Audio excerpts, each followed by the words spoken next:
आइए स्टार्ट करते हैं पॉलिटी की एमसीक्यू प्रैक्टिस सीरीज़ को। आज का पहला क्वेश्चन है, भारत के उच्चतम न्यायालय और उच्च न्यायालयों में रिट अधिकार क्षेत्र के बीच अंतर के बारे में निम्नलिखित में से कौन सा कथन गलत है? ठीक है, कौन सा स्टेटमेंट रॉन्ग है ये पूछ रहा है। तो पहला है, उच्चतम न्यायालय रिट के जारी कर सकता है न केवल मौलिक अधिकारों लागू करने के लिए बल्कि किसी भी अन्य उद्देश्य के लिए, जबकि उच्च न्यायालय रिट केवल मौलिक अधिकारों के लिए ही लागू कर सकते हैं। तो ये गलत है, क्योंकि हाई कोर्ट के पास में भी कुछ ओरिजिनल ज्यूरिडिक्शन होते हैं, जिसके लिए कुछ ऐसे ज्यूरिडिक्शन होते हैं जहाँ पे रिट जारी की जा सकती है, और हाई कोर्ट का जो रिट का दायरा होता है वो सुप्रीम कोर्ट से बड़ा होता है। फर्स्ट स्टेटमेंट गलत हो जाता है। अगला है, उच्च न्यायालय निषेधाज्ञा रिट जारी कर सकते हैं, जबकि उच्चतम न्यायालय निषेधाज्ञा जारी नहीं कर सकता। दूसरा स्टेटमेंट है, उच्च न्यायालय high court can issue writ of injunction where Supreme Court can not issue writ of injunction. निषेधाज्ञा रिट के बारे में यहाँ बात करें तो ये स्टेटमेंट भी गलत हो जाती है, ये स्टेटमेंट सही नहीं है। अगला है, उच्चतम न्यायालय केवल अपील के मामले में रिट जारी कर सकता है, जबकि उच्च न्यायालय केवल तब कर सकता है जब संबंध पक्ष इसके पास जाता है। तो ऐसा नहीं है, हाई कोर्ट भी डायरेक्टली रिट जारी कर सकते हैं और सुप्रीम कोर्ट तो बिल्कुल ही रिट जारी कर सकता है जब कोई उनके पास जाए चाहे ना जाए। ठीक है, इसलिए ये स्टेटमेंट गलत हो जाती है। यहाँ पे सिर्फ फोर्थ स्टेटमेंट जो है वो सही है। High court can issue writ not only for the purpose of enforcement of fundamental right but also for any other purpose, where a Supreme Court can issue writ only for the purpose of enforcement of fundamental right. ठीक है, तो ये मैंने first statement जब यहाँ पे पढ़ाई थी तो बताया था, इसलिए यहाँ पे 1 से 2 3 सारी स्टेटमेंट गलत है। फोर्थ स्टेटमेंट जो है, फोर्थ ये वाली स्टेटमेंट सही है। अगला है, भारत जैसे संसदीय देशों में प्रशासन पर विधायी नियंत्रण प्रभावशीलता की में निम्नलिखित में से किस कारणों से कम और सीमित है? तो ये सारे ही पॉइंट्स इसके आंसर हो जाते हैं, ये सारे ही रीजंस हैं। ठीक है, अगला है, लोकसभा में अविश्वास प्रस्ताव प्रस्तुत करने के लिए कितने सदस्यों का समर्थन आवश्यक होता है? तो वो 50 मेंबर का सपोर्ट चाहिए होता है। अगला है, अनस्टार्ट क्वेश्चंस को लेकर के कौन सा स्टेटमेंट गलत है? अगला क्वेश्चन अनस्टार्ट क्वेश्चंस के बारे में है, जो कि पार्लियामेंट में पूछे जाते हैं। तो अनस्टार्ट क्वेश्चन के बारे में सबसे पहले तो ये जान लीजिए कि इसमें कोई भी स्टार का साइन नहीं बनाया जाता है और इसका आंसर रिटन फॉर्म में दिया जाता है। रिटन फॉर्म में आंसर इसके दिए जाते हैं। तो पहला है कि स्टार का साइन होता है, तो नहीं होता है, इसलिए गलत हो जाएगा। और इसमें कह रहा है उत्तर मौखिक में नहीं दिए जाते हैं, तो रिटन में दिए जाते हैं। ठीक है, इसमें कह रहा है कौन से स्टेटमेंट सही नहीं है, तो सही के स्टेटमेंट हम देख लेते हैं। इस तरह के प्रश्न के बाद पूरक प्रश्न नहीं होते, हाँ ये सही है। ये इस पे तारीख का निशान नहीं होता, तो ये गलत हो जाएगा। ये भी सही हो जाएगा क्योंकि स्टार मार्क नहीं होता है।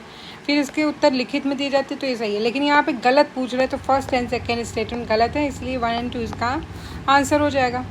अगला है, संसद में लोकपाल विधेयक निम्न में से कौन से वर्ष में प्रस्तुत नहीं हुआ था? Lokpal bill was not introduce in the parliament in 1978 में नहीं हुआ था। अगला है, स्टेटमेंट बेस्ड क्वेश्चन है। स्टेटमेंट कहता है भारत में उच्चतम न्यायालय तथा उच्च न्यायालयों का अधिकार क्षेत्र एक समान है, तो ये गलत है। जो सुप्रीम कोर्ट का तो पूरे इंडिया में कंट्रोल होता है और हाई कोर्ट का उसके रिस्पेक्टिव स्टेट में होता है। फिर अगला है, उच्चतम न्यायालय तथा उच्च न्यायालय दोनों ही बंदी प्रत्यक्षीकरण, परमादेश, निषेध, उत्प्रेक्षण लेख और अधिकार प्रत्याख्या की रीतें जारी कर सकते हैं। ठीक है, तो ये सही है। फर्स्ट वाला गलत है, इसलिए इसका आंसर हो जाएगा डी। फिर अगला है कथन, जनतंत्र में प्रशासन का परम उत्तरदायित्व जनता के प्रति है। तो ये तो बात सही है। डेमोक्रेसी में अल्टीमेट रिस्पॉन्सिबिलिटी एडमिनिस्ट्रेशन की जो होती है वो लोगों के पास में होती है। दूसरा है कि जनतांत्रिक सरकार लोक प्रभुत्व पर आधारित होती है। तो ये भी सही है, ठीक है। Democratic government is based on the principle of popular sovereignty. तो ये बात सही हो जाती है, दोनों ही स्टेटमेंट सही है। अगला है, यहाँ पे दो लिस्ट दी हुई हैं। पहला है शॉर्ट ड्यूरेशन डिस्कशन। ये कहाँ इंट्रोड्यूस किया गया था, ठीक है। ये 1953 में इंट्रोड्यूस किया गया था। कॉलिंग अटेंशन नोटिस कब हुआ था? 1954 में। ज़ीरो और शून्यकाल 1962 में। और लोक उपक्रम समिति public undertaking committee on public undertaking कब आई थी? 1964 में। तो ये ईयर्स इंपॉर्टेंट है, ये आप याद कर सकते हैं। अगला है रिट से रिलेटेड क्वेश्चन है। मैंडेमस के लिए कौन सा शब्द यूज़ होता है? We command. हार्बियस कॉर्पस मतलब टू हैव बॉडी ऑफ, ये। फिर को वारंटो होता है, बाय व्हाट वारंट और अथॉरिटी। सर्ट्योरी होता है टू बी सर्टिफाइड। अगला है writ jurisdiction of supreme court कौन से आर्टिकल में दिया हुआ है? तो 166 में। Suits against government article number 32। फिर है writ jurisdiction of the high court 202 to 226 है। और फिर है source of power of judicial review कहाँ से आती है? तो वो आर्टिकल नंबर 13 से आती है, ठीक है। अगला है final work of UPSC in recruitment process.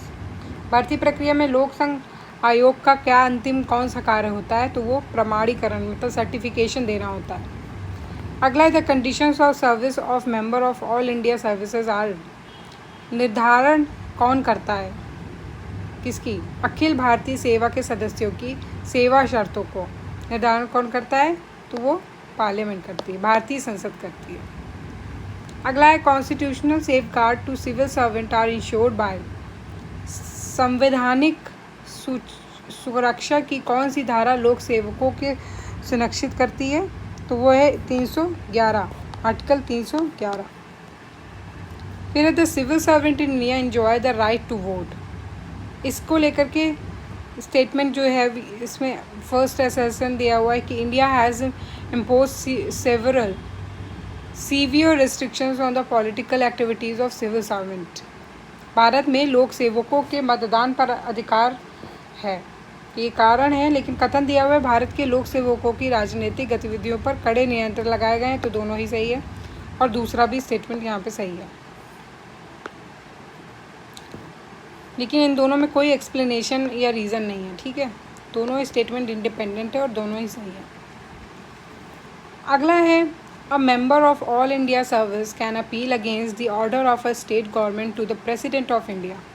Reason दिया हुआ है article number 311 of the constitution says that the civil servant can not be removed और dismissed by any authority which is subordinate to the authority by which he was appointed. तो इसका answer हो जाएगा ए। अखिल भारतीय सेवा का सदस्य राज्य सरकार के आदेश के विरुद्ध भारत के राष्ट्रपति के अपील कर सकता है।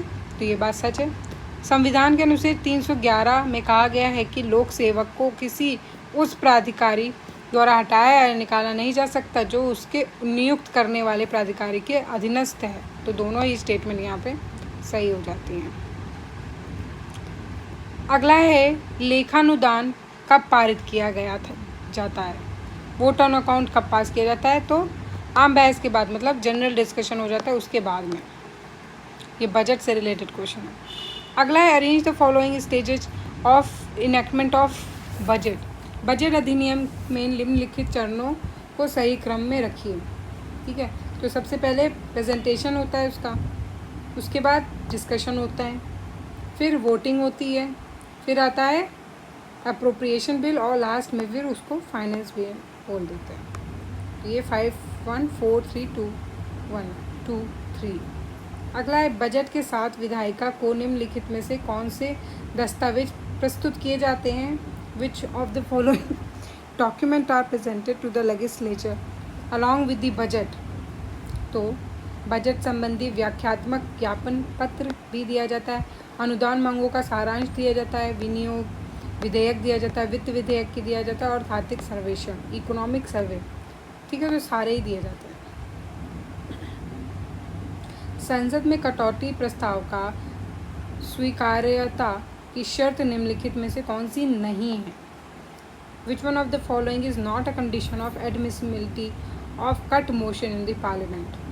इसका आंसर है यह एक अधिक मांग संबंधित नहीं होता। तो यही वाला नहीं सही है, ठीक है, क्योंकि ऐसा हो सकता है कि it could be related with more than one demand cut motion. तो एक से ज़्यादा मुद्दे पर भी कट मोशन को डाल सकते हैं, इसलिए इसका आंसर सी हो जाएगा। बाकी स्टेटमेंट सही है कि expenditure chart on consolidated fund of India से रिलेटेड नहीं होना चाहिए, ये में सजेशन बनाने के लिए नहीं होना चाहिए और कोई क्वेश्चन ऑफ प्रिविलेजेस में नहीं होना चाहिए, ठीक है, इसलिए ये आंसर उसका हो जाता है।